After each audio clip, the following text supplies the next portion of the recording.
Que va-t-il rester de la loi El Khomri interroge le Figaro. Le projet de réforme du Code du travail, déjà largement remanié, entame aujourd'hui son marathon parlementaire.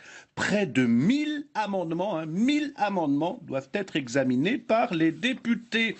La loi travail sous le feu des députés poursuit votre journal et l'opposition est en embuscade. Christian Jacob, président du groupe LR, à l'Assemblée nationale, doit présenter plusieurs amendements afin de rétablir le texte de la loi initiale.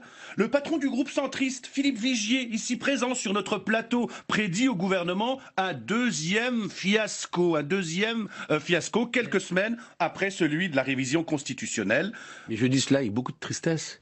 Le groupe UDI, une fois de plus, a été responsable.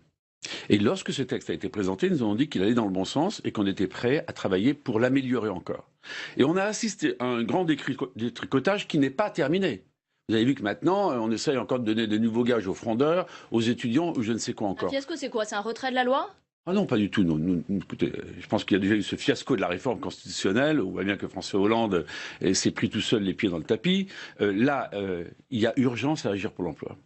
Il y a urgence à faire en sorte que les PME, les PMI, les grandes entreprises aient plus de capacité à embaucher et qu'on sécurise naturellement les salariés dans les entreprises. Mais là, ce grand fiasco, pourquoi? Parce que grande annonce, mauvaise méthode. Écoutez, les parlementaires Arnaud Richard et Francis Vercamer, les députés du groupe UDI, seront constructifs, une fois de plus. Mais j'ai peur qu'il n'y ait plus rien au final. Et s'il n'y a plus rien, que se passera-t-il? Cette spirale du chômage continuera.